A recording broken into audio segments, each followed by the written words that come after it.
Pode. Boa tarde. Estamos iniciando a reunião aberta da Comissão de Educação do Conselho Regional de Psicologia da 16ª Região, aqui do Espírito Santo.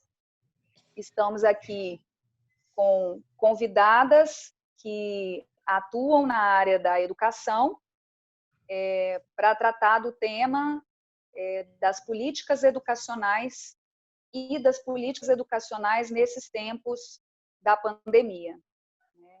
Nós iniciamos essa conversa, esse debate, em uma reunião anterior, com a participação de professores, estudantes, profissionais da psicologia, e também com a participação de coordenadores de curso, com a participação de conselheiras e conselheiros do Conselho Regional. E, a partir dessa primeira reunião, foi apontada a necessidade de tratarmos dessa discussão do ensino, da formação e das práticas formativas também da psicologia, nesse momento, nesse contexto da pandemia, numa perspectiva do debate das políticas educacionais. E aí, então, pensamos em fazer um convite para uma pesquisadora, né, como Cleonara, que vem da área da educação, que tem um debate a partir da discussão no campo da educação, né, para pensar a formação superior, a formação no ensino superior nesse momento, mas também pensamos que seria necessário trazer a discussão do ponto de vista específico também da psicologia. Então, temos aqui Cleonara para fazer esse debate no campo da educação e Ângela para contribuir com a gente para falar do ensino em psicologia. Então, sejam bem-vindas, Cleonara e Ângela. Vou deixar para vocês mesmas a apresentação, né? Cada uma de vocês faz a sua própria apresentação e vamos iniciar, vou abrir essa nossa conversa com a Cleonara para trazer aqui para a gente também a perspectiva de como que está a discussão das políticas educacionais aqui no Espírito Santo. Obrigada. Boa tarde, né, a todos e a todas. Quero primeiramente agradecer ao convite, né?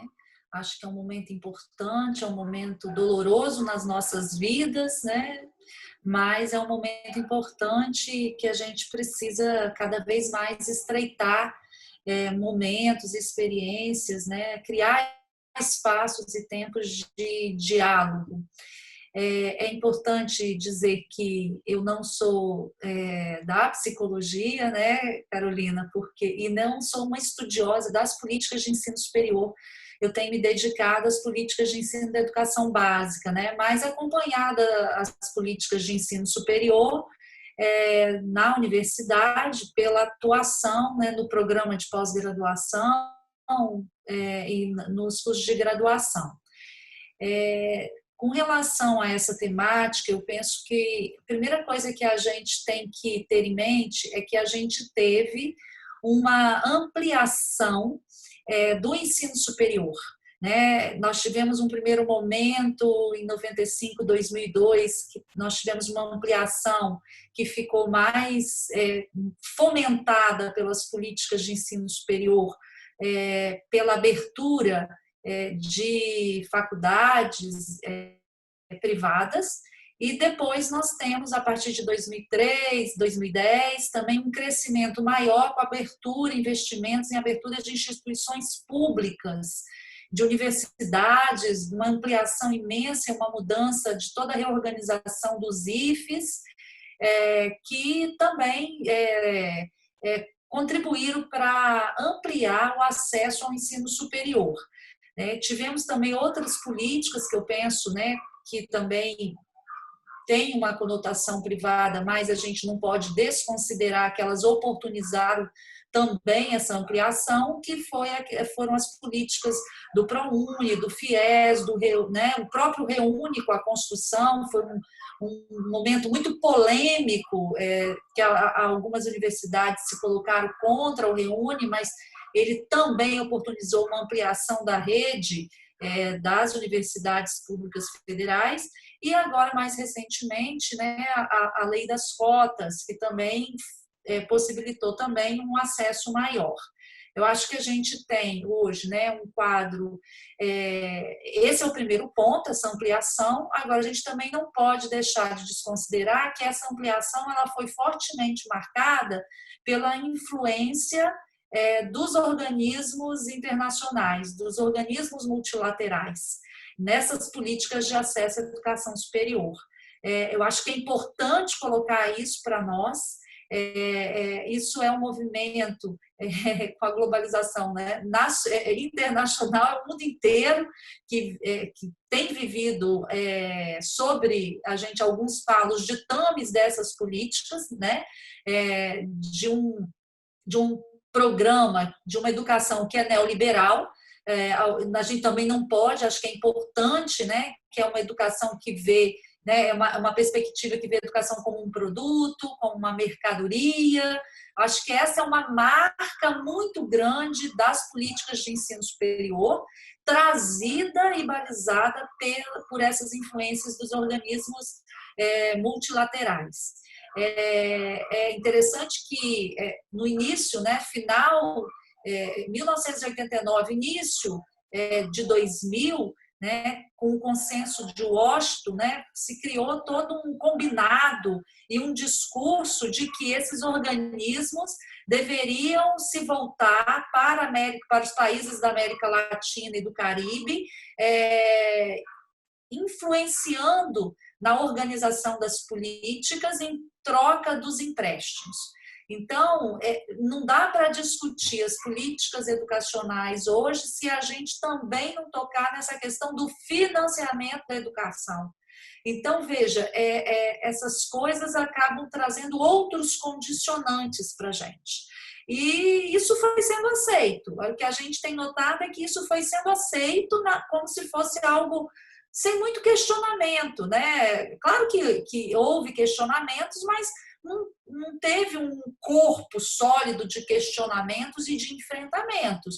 Quando a questão se torna financiamento, parece que o interesse vira para a questão econômica, e outros aspectos, outros princípios, eles ficam sendo secundarizados. É claro que as universidades públicas elas tiveram um papel importante, tem uma produção de conhecimento, mas ela não foi suficiente para criar um movimento de barreira para inibir que essas políticas públicas fossem implementadas. Eu costumo, assim, na pós-graduação, sempre lembrar dos planos nacionais, dos planos nacionais de pós-graduação.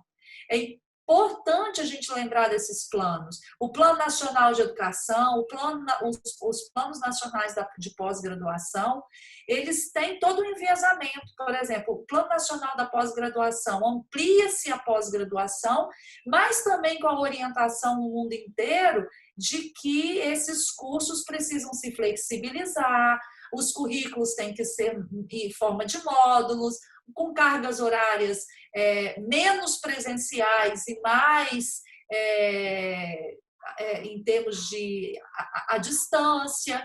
Isso foi entrando. No Brasil, acho que na pós-graduação isso entrou menos, mas em outros países a gente sabe que com o Tratado de Bolonha isso teve uma força muito grande, né? Então, a pós-graduação está marcada também. Então, quando a gente fala política de ensino superior, a gente tem a política da graduação, mas também tem a política da pós-graduação. Na educação básica, as coisas também não se fizeram diferente, né? Foi sendo aceito, acatado, né? E acabou que definiu as políticas educacionais no Brasil, tanto na educação básica quanto no ensino superior. É interessante dizer, então, né, que o Banco Mundial ele tem um peso muito grande porque ele congrega um conjunto de organismos né? E o principal dele é o BIRD, né? Que é o Banco Internacional para a Reconstrução e Desenvolvimento, e que investe maciçamente, trazendo essas propostas, abrindo editais. A gente vê que as secretarias estaduais de educação, elas estão sempre respondendo a esses editais. Não é diferente, né? O que entra de dinheiro para financiar a educação tem vindo em grande escala por esses organismos, né? E eles acabam reorientando todas essas políticas para a América Latina e para o Caribe, né? Por meio de programas de assistências econômicas, empréstimos e por aí vai. A gente observa no Brasil, né, e isso aí é uma política neoliberal, né, e é fortemente marcada pelos princípios do neoliberalismo, pelas terceirizações, pelas parcerias público-privadas, que tem tido um peso muito grande, inclusive definindo modelos de regime de colaboração, quando a gente pensa no Brasil, né, no federalismo, no modelo de regiões, de relações pactuadas entre os entes federados, muito grande.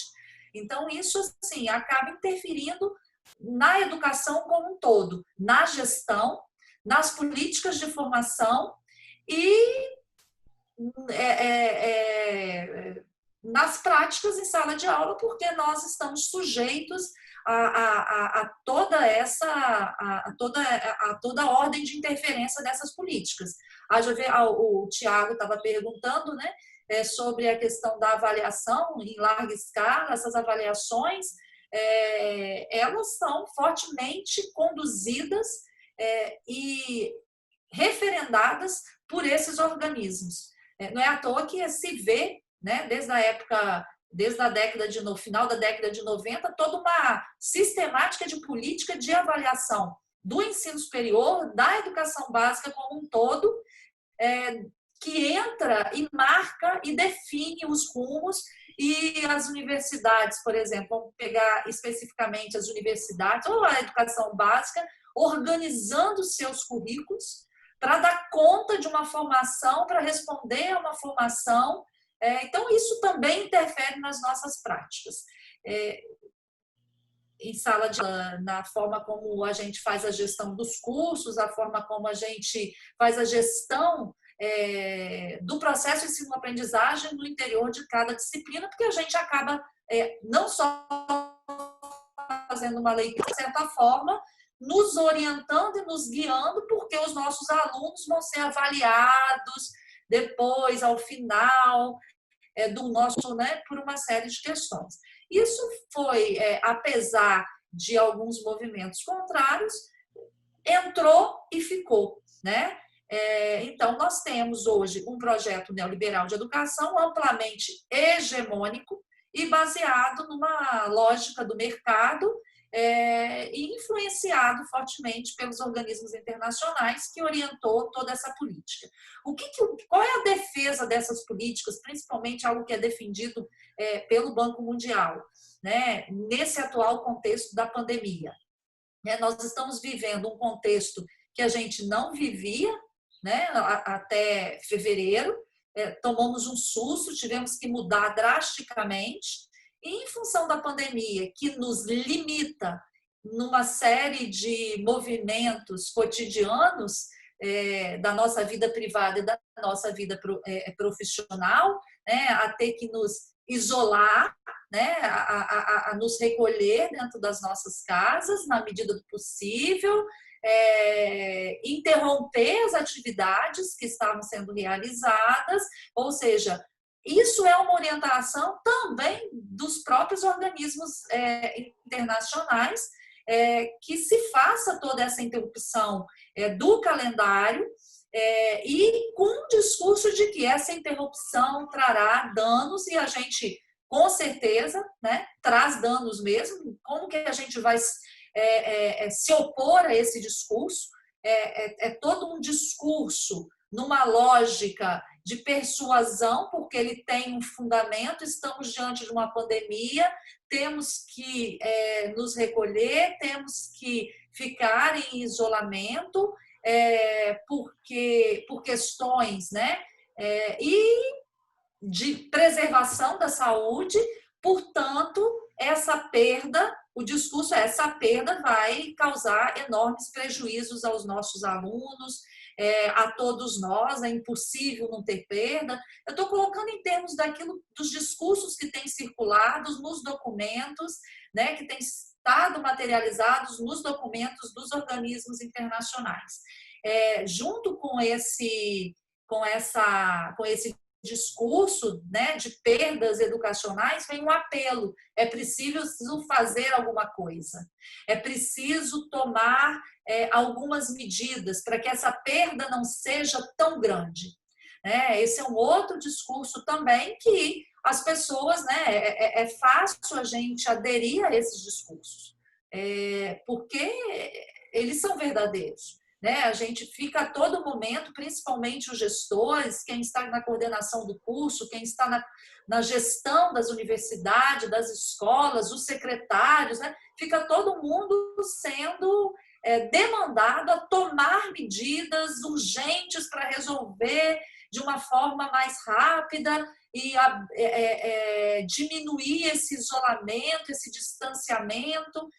Na educação básica, isso está sendo assim, com muita força, tanto que a educação básica ela reagiu de uma forma muito rápida na implementação daquilo que uns falam, é EAD, outros é ensino remoto, o nome é atividades não presenciais, e por aí vai. Então, outra orientação que o Banco Mundial está dando fortemente, né? E aí é balizado pela Unesco, pela OCDE também, que é da flexibilização, acho que toca nisso também, a flexibilização da contratação dos profissionais, na organização dos trabalhos dos profissionais. Tem até um material da UERJ que saiu muito interessante, que traz essas questões, né?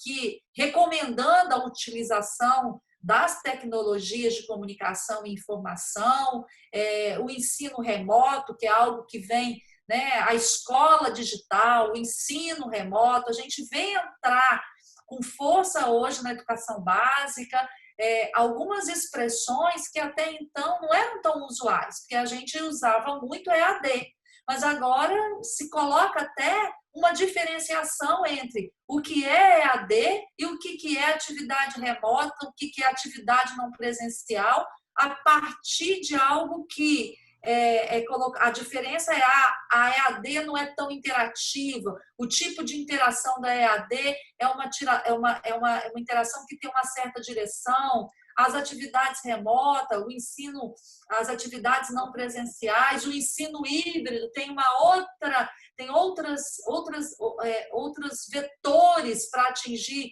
outras formas de interação. Então, tudo isso está entrando no nosso discurso, no nosso contexto, a gente vai se apropriando dessas discussões, querendo ou não. Esses dias, no Conselho Estadual, representando a UFES, eu assumi até a presidência da Comissão de Educação Básica, e uma das conselheiras que representa o Estado falou, porque agora nós estamos no novo normal. Aí eu falei, novo normal? Nossa, eu acho estranho.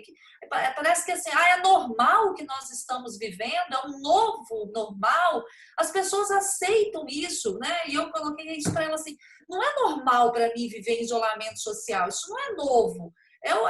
Eu quero pensar em voltar a conviver da forma, mesmo que as autoridades falem, isso não será possível agora, mas a gente aceita. O que eu estou utilizando aqui para exemplificar como que essas expressões elas entram e elas são aceitas, né? Pelos profissionais do campo da educação, entram pelos profissionais que representam, estão representando as entidades, os segmentos nos conselhos, e entra de uma forma muito fácil, né? Parece que eu falo, aí quando eu comecei a tematizar, uma outra conselheira falou assim, nossa, realmente, Então, veja, as pessoas, dentro desse atual contexto, parece que as pessoas tendem a aceitar todas essas orientações e se apropriar, inclusive, desse vocabulário como se fosse algo novo e normal, entre aspas, né?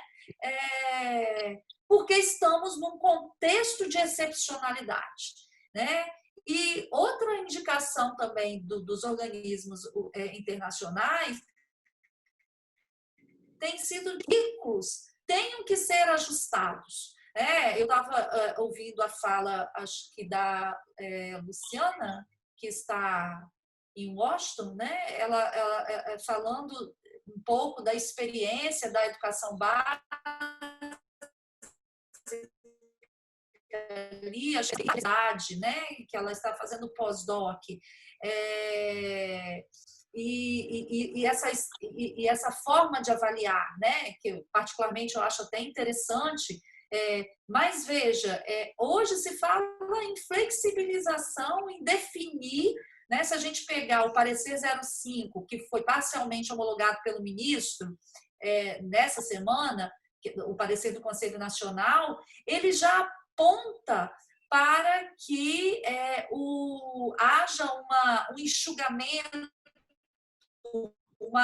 será prioritário em termos de organização curricular. Isso é um discurso que está posto também pelos organismos internacionais. Então, principalmente por quê? Porque nós temos esse viés da avaliação, né? Essa questão da avaliação da educação básica, avaliação do ensino superior, e essas avaliações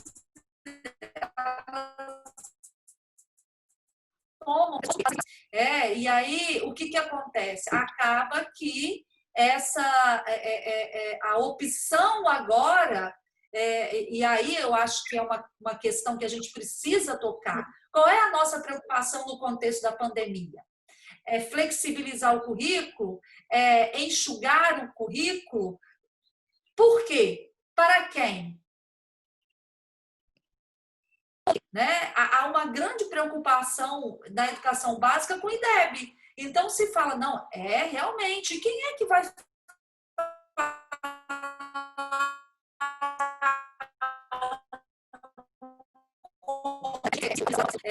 conduzida? A gente não vê ninguém falando nisso, a gente vê as pessoas, as categorias, os profissionais assumindo exatamente esse discurso definido pelos organismos internacionais. A gente vê aqui, por exemplo, na questão da educação básica, quem é que está dialogando com o Ministério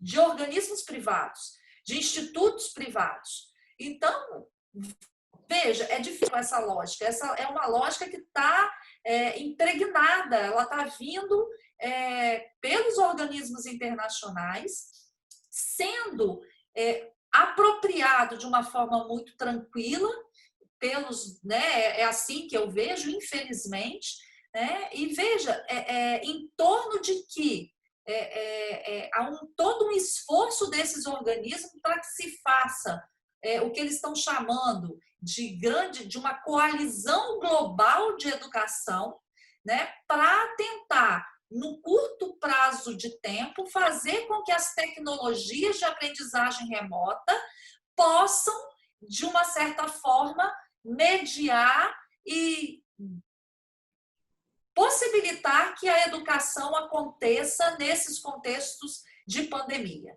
né? Agora, isso não é gratuito, né?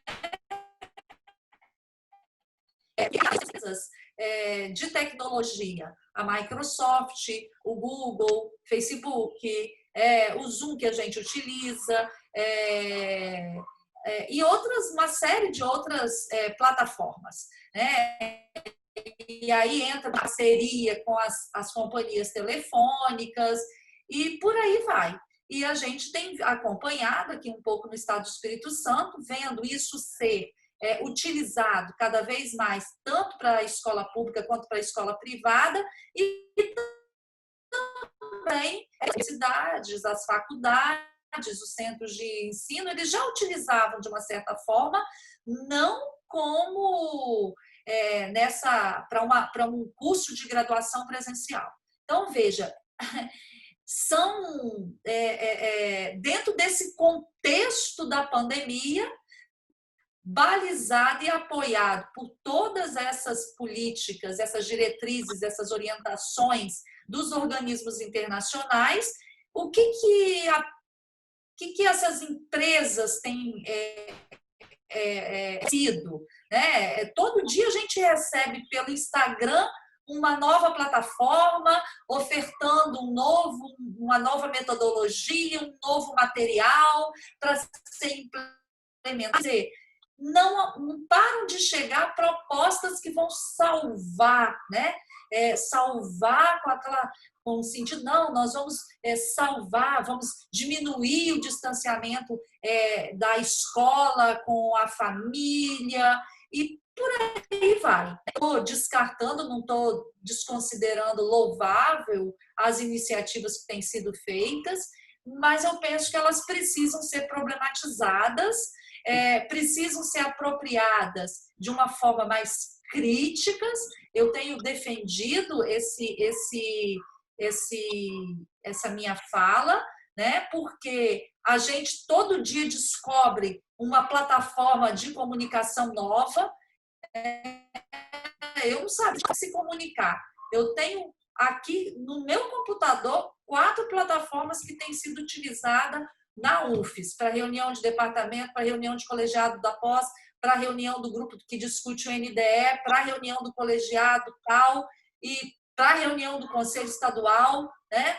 Então, veja, a gente já está imerso nesse mundo remoto, nesse mundo digital, e agora com muita força e muita ênfase, dentro dos limites que a gente precisa, que a gente está tendo por conta da pandemia, né?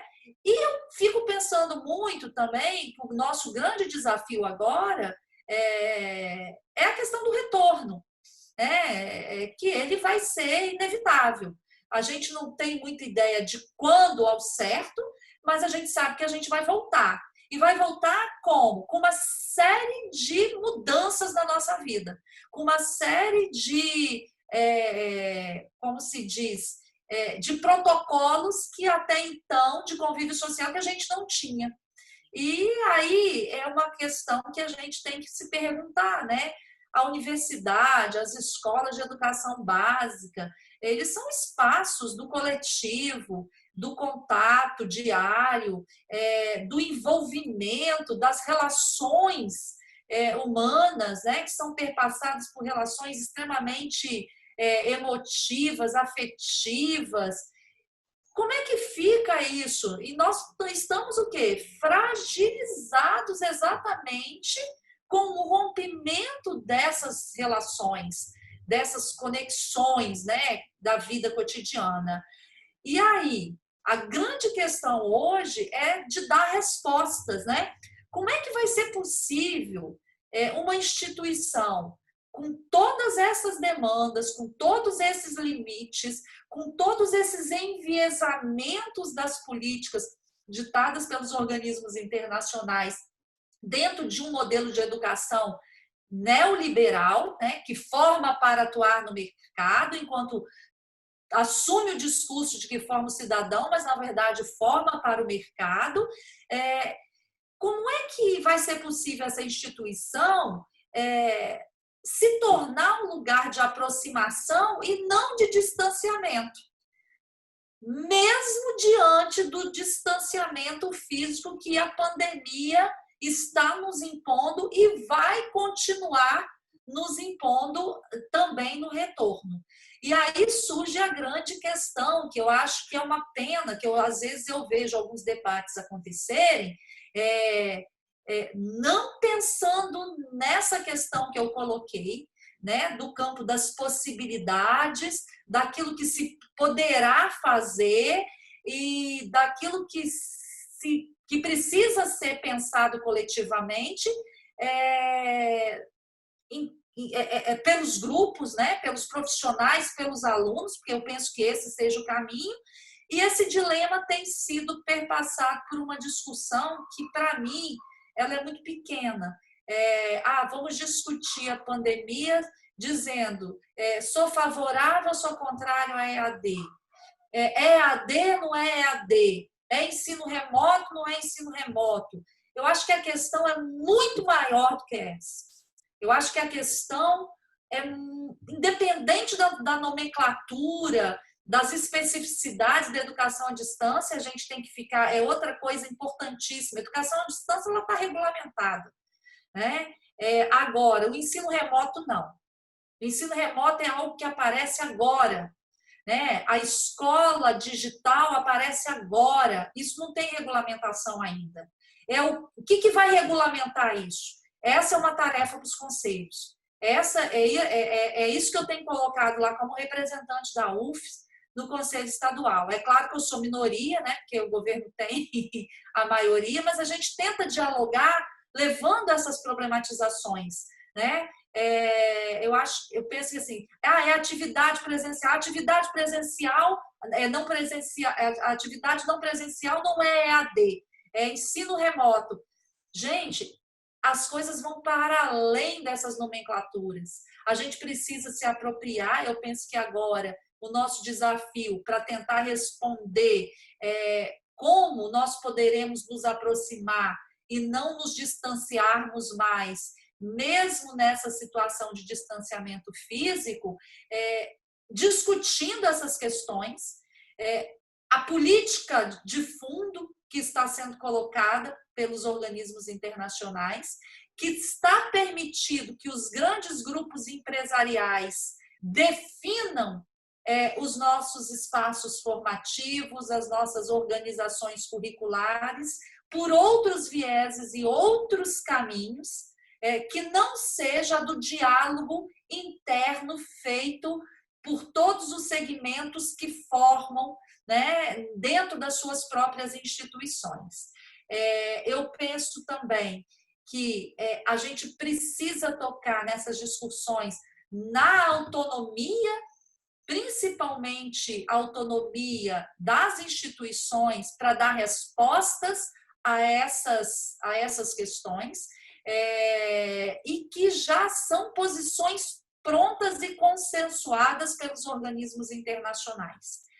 E aí, assim, é difícil, eu falava logo antes, né, da gente começar a gravar e a fazer essa fala, e a gente está exatamente no meio de uma atividade intensa nas universidades, no conselho, nas escolas, que o tempo inteiro afronta, né, violenta, massacra o nosso pensamento, nos produzindo medo, temor, e que vai produzindo alguns deslocamentos, que é onde exatamente a gente encontra pelo menos uma possibilidade de repensar e pensar o novo, né?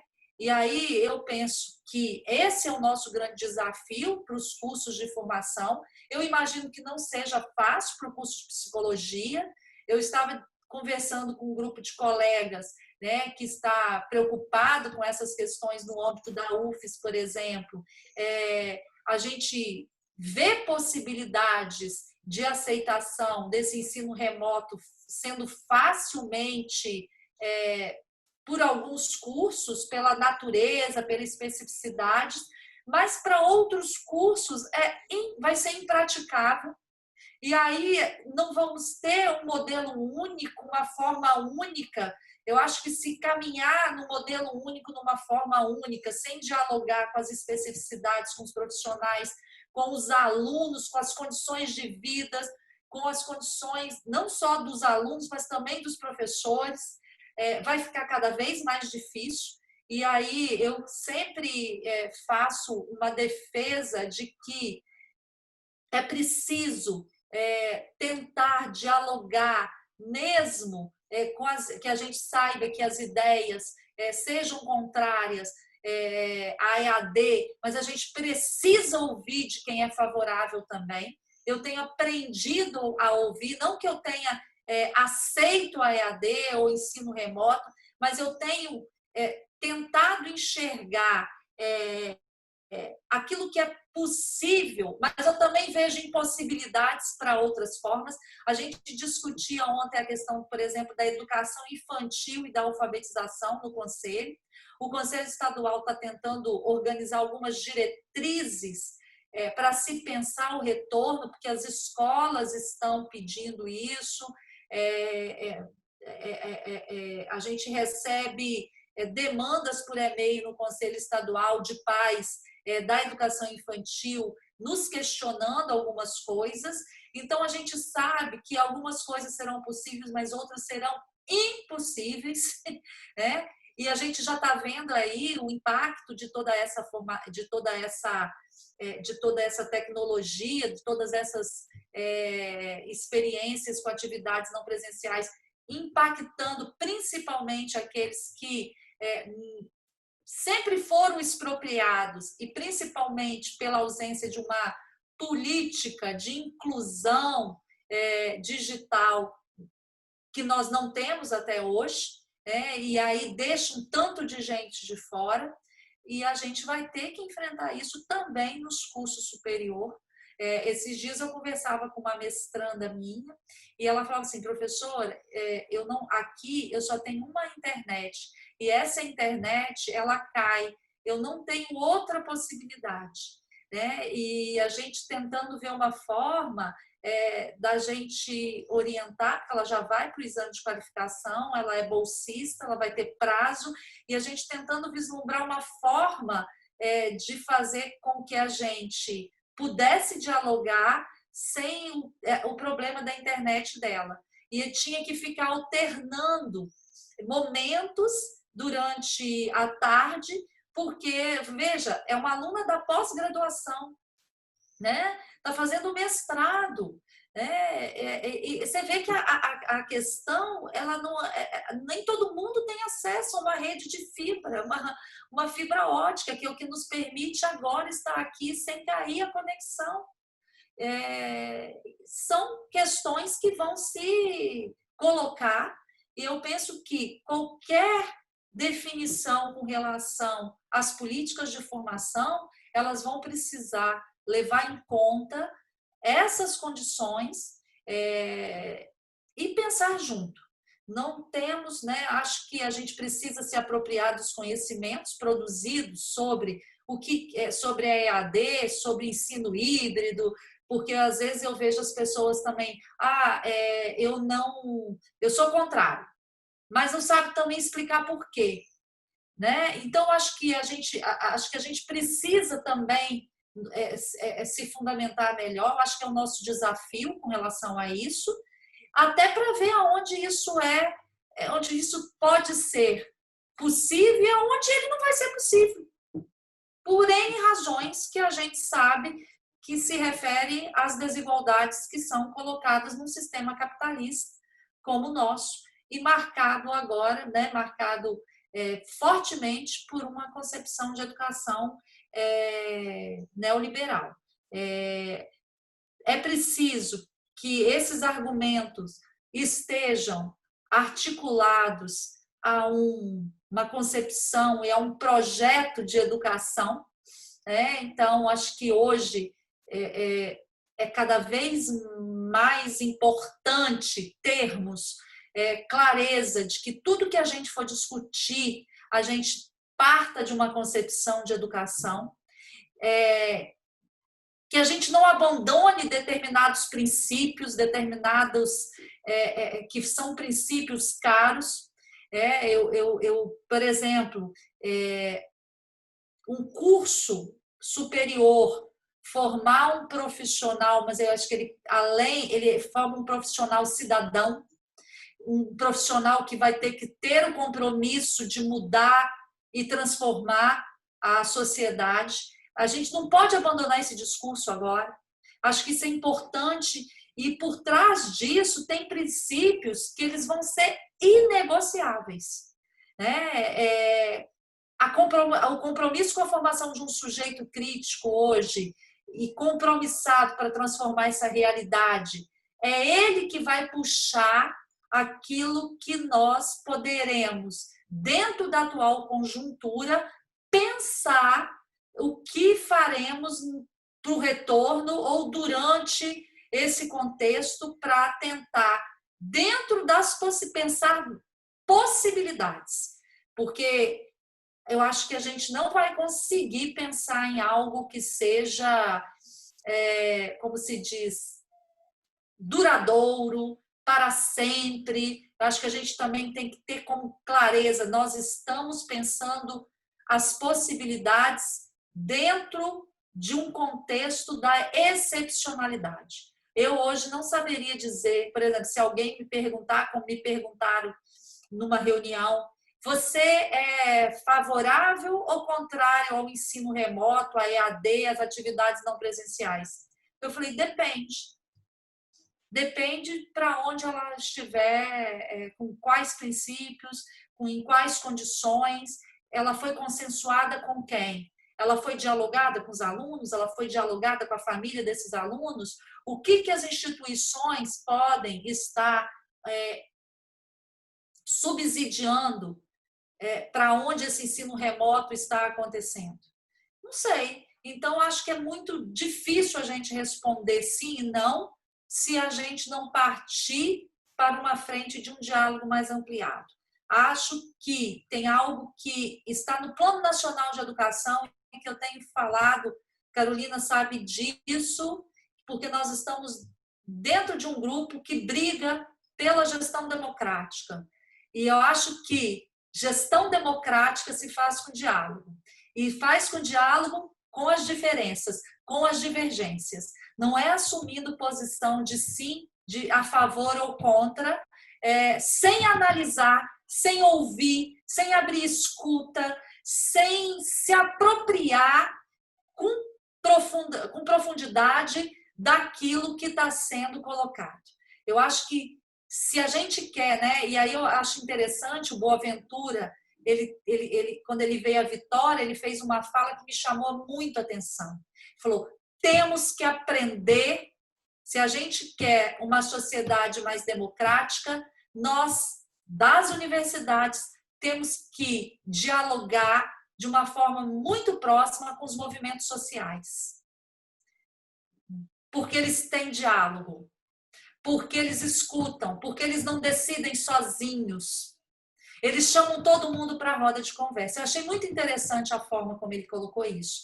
E acho que esse é o nosso desafio dentro das instituições de ensino. Estou enfrentando todos esses desafios dentro da universidade, né? E não tem sido fácil. Eu acho que é isso que eu posso colocar, colegas, dentro dessa perspectiva, né? E assim, esperando que Ângela também possa trazer mais especificidades com relação à psicologia, que eu não tenho, né? E que eu acho que vai contribuir muito.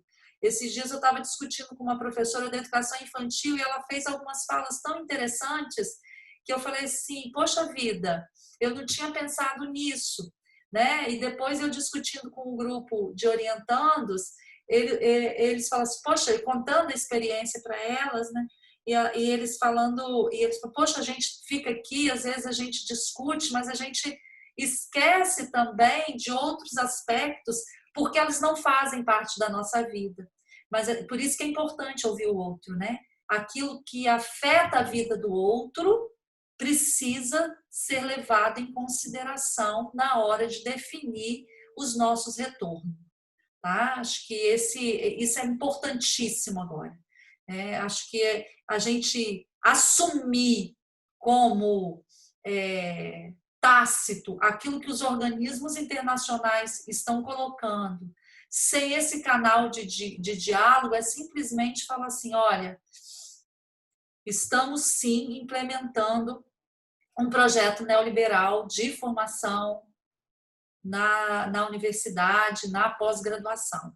Né? Que a gente sabe todos esses enviesamentos, a gente sabe e a gente está acompanhando que isso está vindo a galope. Só que ele, agora, mais do que nunca, ele provoca uma desigualdade muito grande. Porque a professora me disse exatamente isso, da educação infantil. Vou encerrar minha fala. Ela falava assim, as crianças, quando elas estão lá na minha sala, elas têm um tratamento e as oportunidades ali, elas diminuem essas diferenças que elas trazem das diferentes famílias. Porque lá, na hora que eu sou chamada, eu respondo a todo mundo com o mesmo tom, com a mesma forma.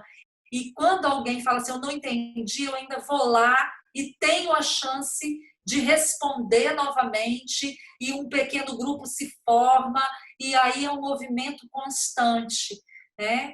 E agora, ela falava isso exatamente quando eu conversei com ela, assim, o que mais te amedronta, né, com relação a essas atividades que você está desenvolvendo, mandando para casa. Ela falou assim, que eu não estou lá e que elas não estão todas à minha frente, para eu poder minimamente, dentro das minhas possibilidades da sala de aula, tratar todo mundo ali da mesma forma, apesar da diversidade da sala de aula. Eu achei assim, eu fiquei arrepiada quando eu ouvi essa professora de educação infantil me colocar isso, né? Porque o espaço da sala de aula é riquíssimo, né? O ensino presencial, ele é fundamental, né? Só que nesse momento ele foi interrompido, e agora o que fazer? Acho que a gente, para responder o que fazer, a gente vai ter que dialogar muito e principalmente com os nossos alunos, com os nossos colegas, com os nossos gestores. Tá? É o que eu posso falar agora, Carolina, assim, diante daquilo que eu estou vivenciando, do que eu estou lendo e daquilo que eu estou pensando, né? Porque eu estou também ajudando o conselho, como conselheira, a construir essas diretrizes. Né? Sim.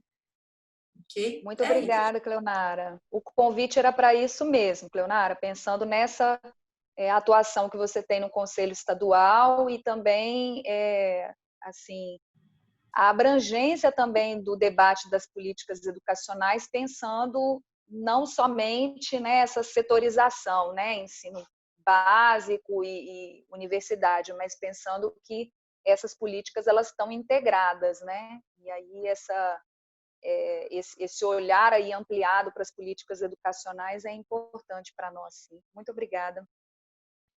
Ângela, passar a palavra para você. Bom, Cleonara, primeiro, só um minutinho, gente.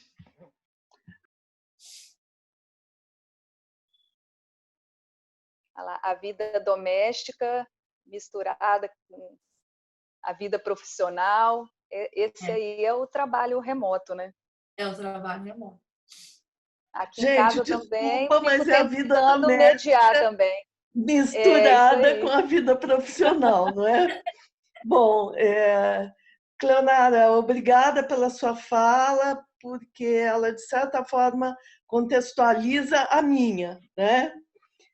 Você colocou questões de caráter mais geral que dão o formato e o contexto do que estamos vivendo na psicologia. E creio que no ensino superior em geral, mas vou tocar mais especificamente nas questões da psicologia. E aí eu vou tocar a partir de 3 aspectos. O aspecto legal, né, de organização jurídica, do que hoje nos orienta na formação. Um aspecto que eu chamo de mérito, que diz respeito aos nossos princípios e a forma como nos organizamos para construir essa formação no contexto da pandemia. E um outro aspecto que eu vou chamar de político, que se relaciona ao significado das decisões que estamos tomando no agora e no futuro bem próximo, né? E que aí tem muito a ver com a sua fala, Cleonara. Então, vamos lá. No aspecto legal, desde que começamos, né, o período de isolamento por conta do contexto da pandemia, nós recebemos do Ministério da Educação uma portaria, que é a portaria 343, que definiu a possibilidade de transposição das atividades de graduação disciplinares presenciais para o modelo remoto. Essa mesma portaria vetou a realização de estágios, práticas e laboratórios no modelo remoto. Essa portaria ela foi renovada pela 345, pela 349 e a última 473, que vigora até 15 de junho. Então, todas essas portarias disseram basicamente a mesma coisa. Disciplinas podem ser transpostas para o modelo remoto, estágios, práticas e laboratórios, não. Então, essas são normativas já pós-pandemia, que permitiram, então, que as instituições, a seu critério, porque não era obrigatório essa transposição, mas que a seu critério fizessem esta transposição. Não vou fazer aqui a discussão do se é remoto, se é EAD. Eu creio que essa discussão não é a grande discussão, não é? Se alguém quiser, tem essa discussão no boletim de maio da ABEP, então está acessível no site da ABEP. E o que nós vimos acontecer foram esses ensaios, essas tentativas, esses exercícios de transposição. Bom,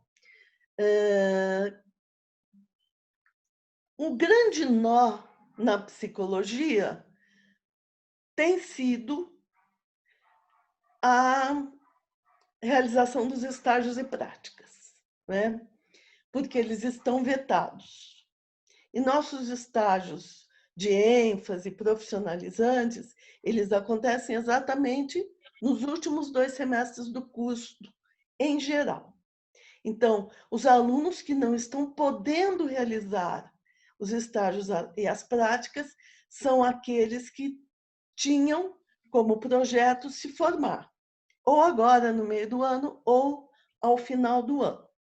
Então, isto gerou bastante descontentamento, bastante discussão. Por um lado, gerou frustração nos estudantes formandos, gerou pressão das instituições para que se fizesse alguma coisa de algum jeito, e também gerou preocupação, tanto de docentes, coordenações, quanto de estudantes. Nós, da ABEP, recebemos todos os dias denúncias de estágios sendo realizados de forma irregular, não é? Então, a questão do estágio tornou-se um nó, e é um nó, não é? Não desvendado. Nós também levamos em conta, quando falamos do estágio, a lei de estágios, que fala que o estágio é uma prática no campo. Levamos em conta as nossas diretrizes curriculares, tanto as atuais, de 2011, quanto as de 2019, que aguardam homologação, que falam também do estágio como atividade nos campos. E nós, tomando as nossas diretrizes curriculares como referência, nós tivemos 1 ano e meio de discussão dessas diretrizes, conseguimos aprová-las no CNE com um texto que diz que a formação em psicologia é presencial. Isto já foi uma conquista, né? Nós não sabíamos se conseguiríamos aprovar assim no Conselho Nacional de Educação. E conseguimos aprovar, né? Não à toa, mas em cima de princípios, de estudos, de perspectiva científica, acadêmica, né, é que fizemos esta defesa. A psicologia é uma profissão relacional. Né? Aí eu já estou entrando quase na segunda questão, que é de mérito. Né? A psicologia é uma profissão relacional. Né? Construir a identidade de um profissional psicólogo implica relação, implica a construção de saberes compartilhados, de olhares compartilhados, implica o acesso à diversidade, a construção de empatia, e não é só a empatia, como comentou um colega outro dia num outro debate, não é só a empatia do branco pelo branco, né, que marca a psicologia, mas é a empatia na diversidade, né, que considera as desigualdades, que considera o racismo, que considera o patriarcalismo, que considera a homofobia, né, os preconceitos de classe. Então, todas essas questões, elas fizeram parte dos nossos debates a respeito das diretrizes curriculares. E aí, ali, desenhamos princípios de formação. Né? Esses princípios de formação, neste momento da pandemia, agora eles se encontram-se em discussão, encontram-se em questão na medida em que nos deparamos com setores, eu vou chamar de setores empresariais de ensino, que têm todo o interesse em colocar a formação em psicologia nos modelos remotos, no modelo EAD. Nós nos deparamos com o próprio MEC, que tem pressionado as profissões do campo da educação, do campo da saúde, para adotar o modelo EAD. Né? Então, nós nos deparamos com um conflito muito grande e uma pressão muito grande para que adotássemos de uma vez o modelo EAD, inclusive, ou o modelo remoto, inclusive nas práticas e estágios. Esta pressão as coordenações de curso sofrem cotidianamente, tanto nas privadas quanto nas públicas. Né? Nós vemos agora essa pressão se refletir no próprio Conselho Nacional de Educação, quando ele emite o parecer 05 e ele sugere a flexibilização dos estágios e práticas, e esse parecer acaba de ser homologado por um decreto do MEC. Ao mesmo tempo em que esse parecer foi homologado por um decreto do MEC, as séries que a Secretaria de Regulação e Supervisão do Ensino Superior enviou ofício para todas as coordenações de curso, reafirmando o veto, reafirmando a portaria 343 e advertindo de que a não atenção, a desatenção à portaria estava sendo acompanhada e poderia implicar em sanções. Então, neste momento, as coordenações de curso estão diante de duas ordens contraditórias vindas do mesmo Ministério da Educação. Né? Seria impensável se não fosse nesse governo. São duas ordens que vêm do mesmo lugar. Não é? Nós, da ABEP, junto com o Conselho Federal de Psicologia, já oficiamos as séries, mandamos um ofício às séries, perguntando para eles, não é? A quem as coordenações devem obedecer, afinal. Porque isso se tornou conflituoso e difícil para as coordenações, que estarão sendo ainda mais pressionadas a adotar nas práticas e estágios o modelo remoto. Não é? Entrando novamente, então, na questão de mérito, Nós defendemos que as práticas e estágios não podem ser realizadas no modelo remoto.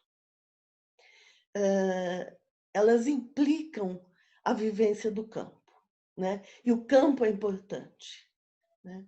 A psicologia coloca profissionais em vários campos da atividade humana. Nós temos um percentual enorme de profissionais no SUAS, no SUS, nos contextos educativos, na área jurídico-forense, no trânsito e em muitas outras, né?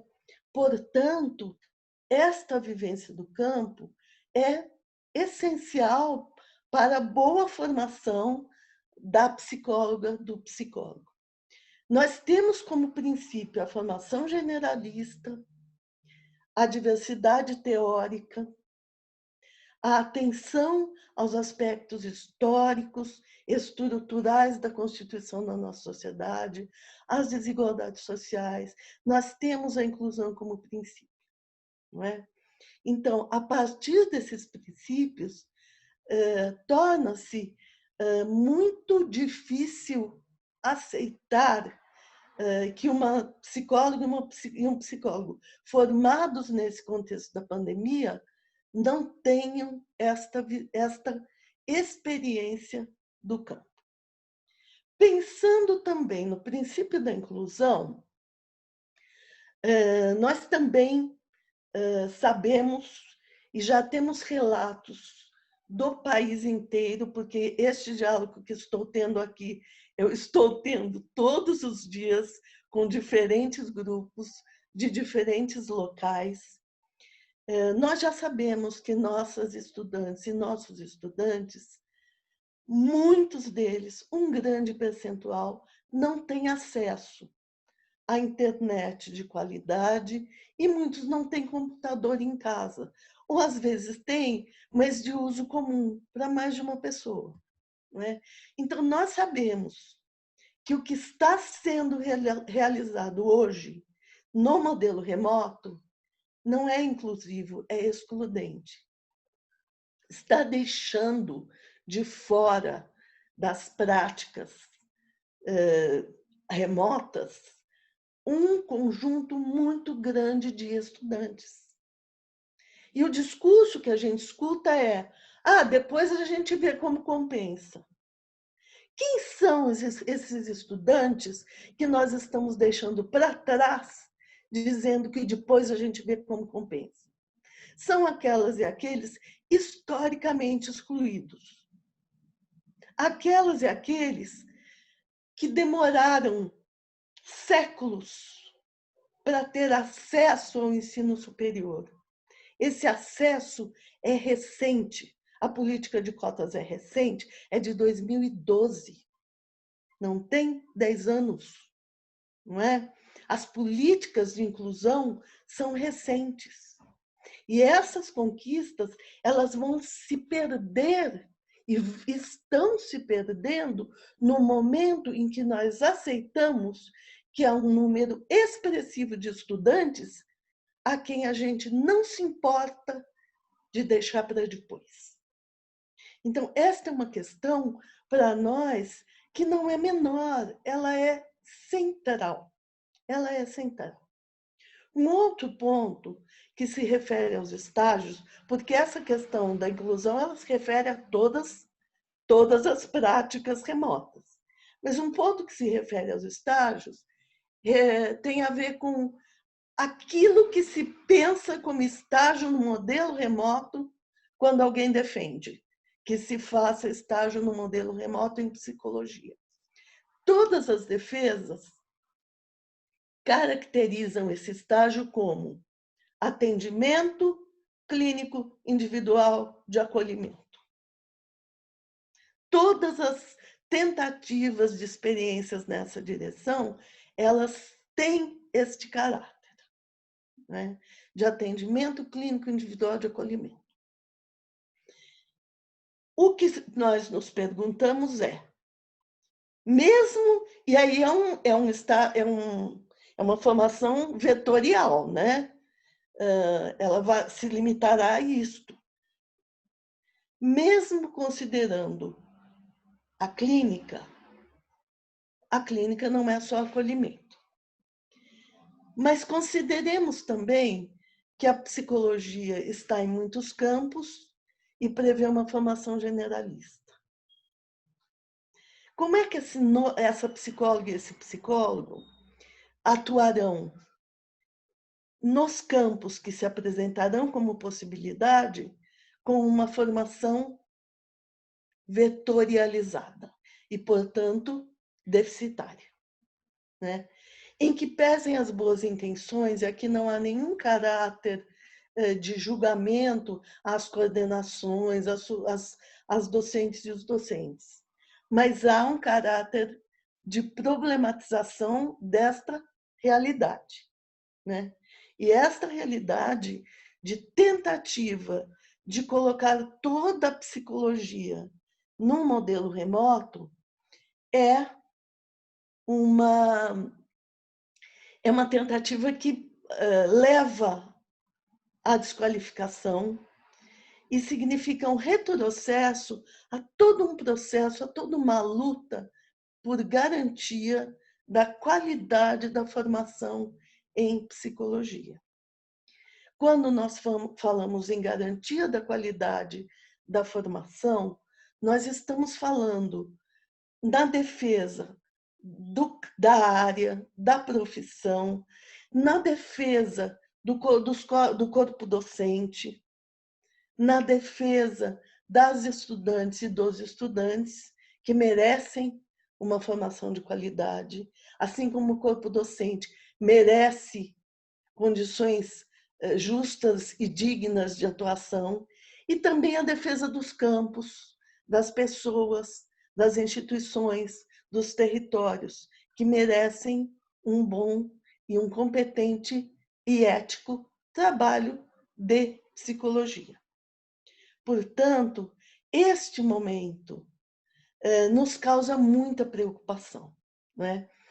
A Cleonara comentou o incômodo dela com a expressão o novo normal. Eu concordo que não tem nada de normal no que estamos vivendo. E eu tenho um outro incômodo, que é a frase, nós temos que nos reinventar, né? Essa frase, nós temos que nos reinventar, ela acabou sendo um guarda-chuva para temos que fazer qualquer coisa, né?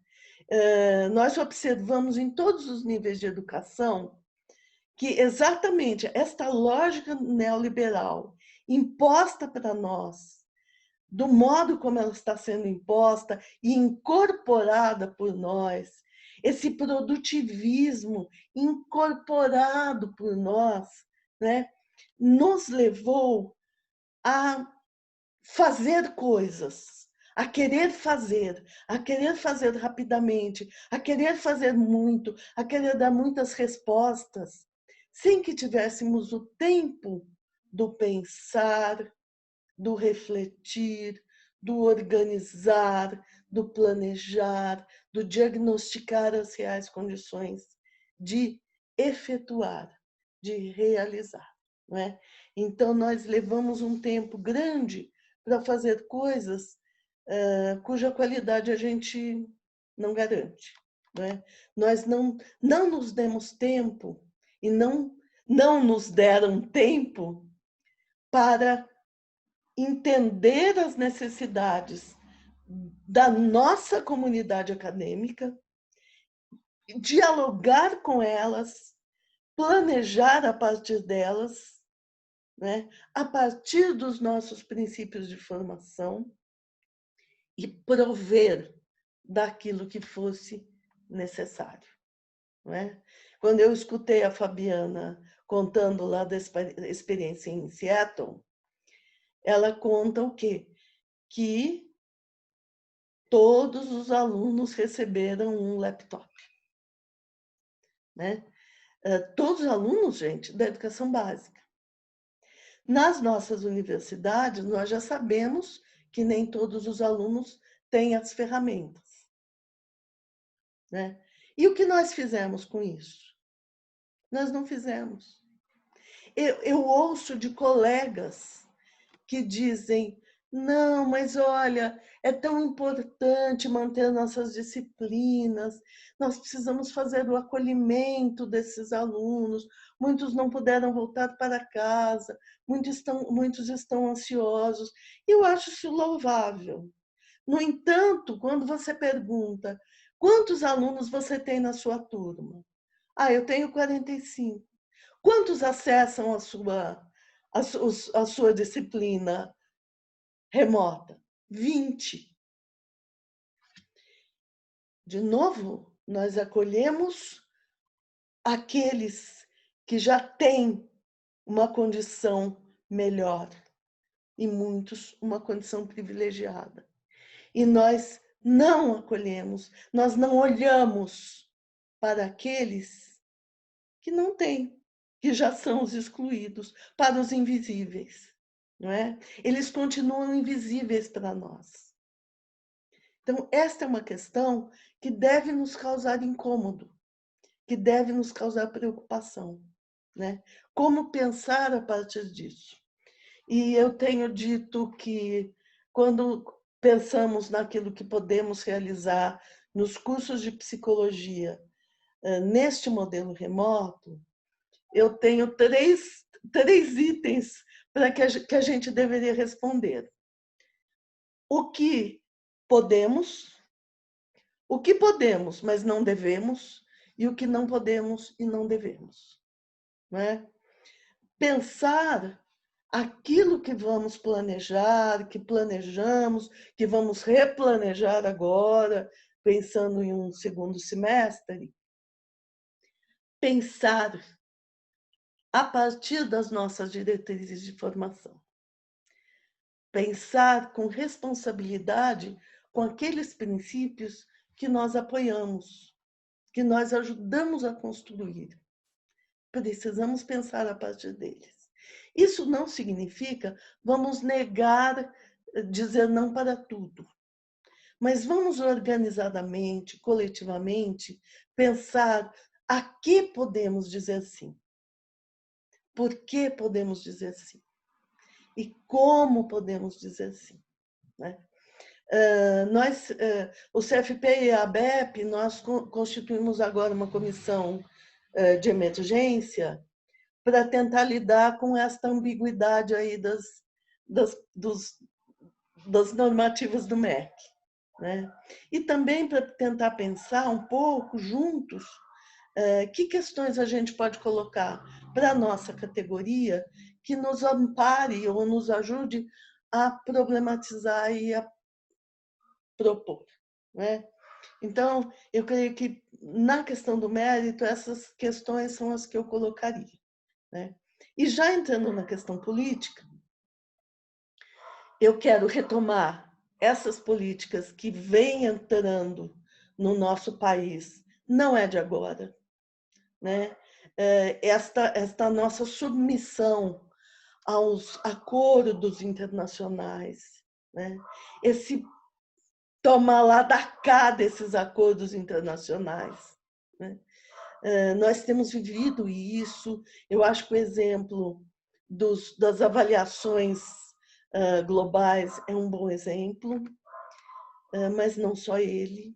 E temos vivido recentemente uma pressão fortíssima do MEC e das empresas que hoje vendem plataformas online, vendem programas, vendem material para uso remoto, para que nós coloquemos os nossos cursos de graduação no modelo ou semipresencial ou totalmente à distância. Né? Nós temos tentado resistir a isso.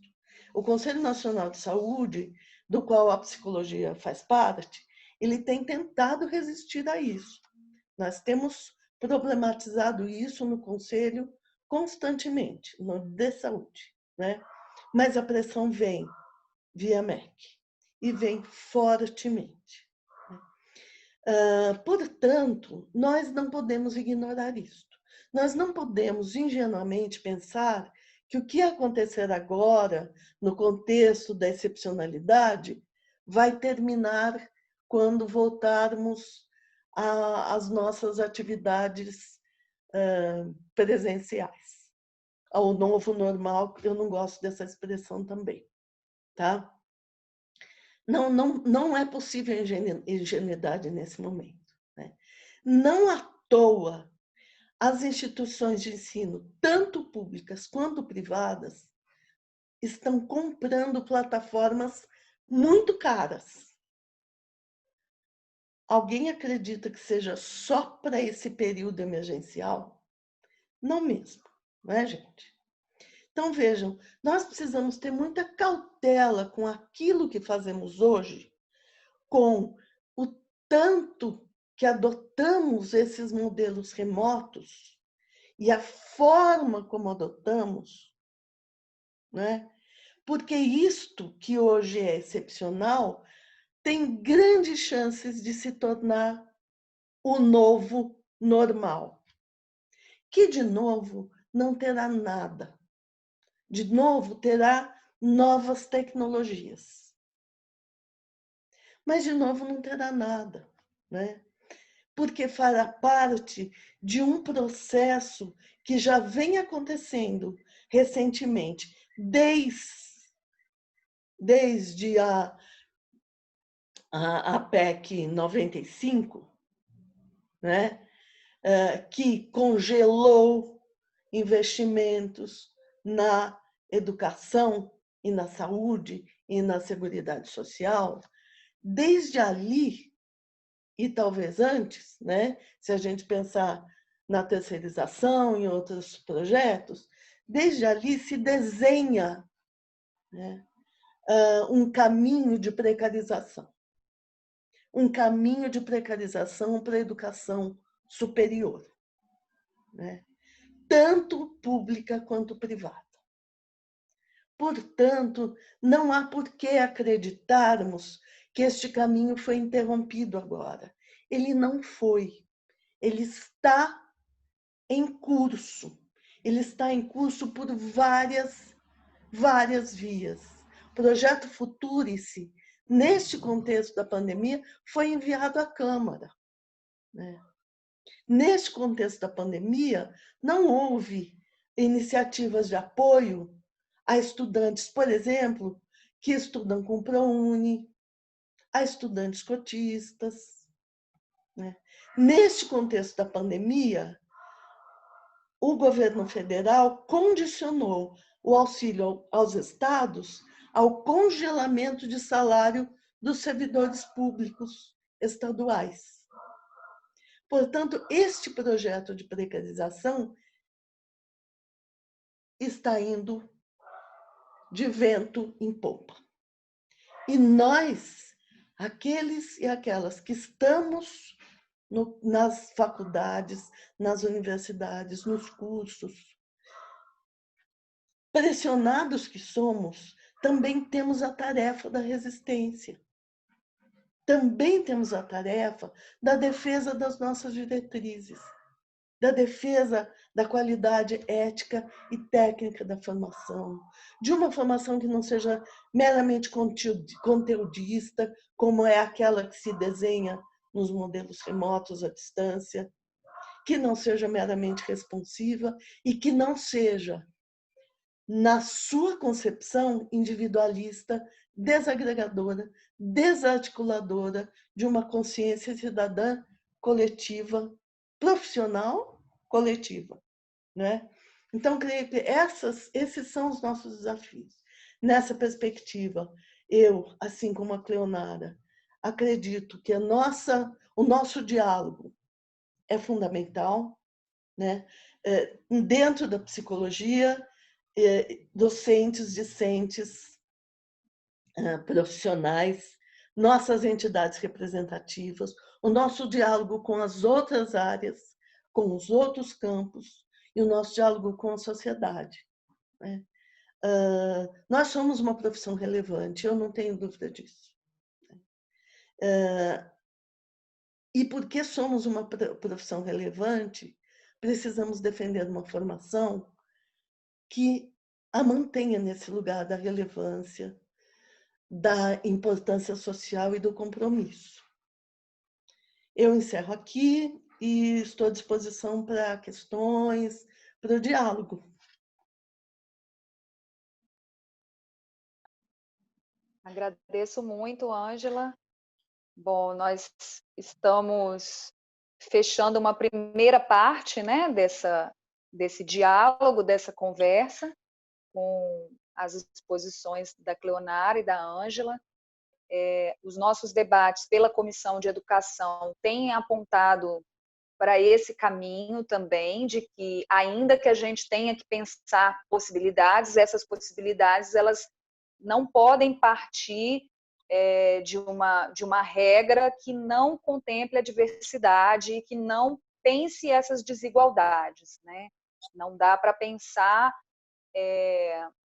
alternativas a esse momento da pandemia que não partam, né, daqueles e daquelas que não acessam, que já acessavam com muito custo, né, o ensino superior, e que nesse momento assim não acessam essa formação da mesma forma que aqueles e aquelas que têm mais recursos, né?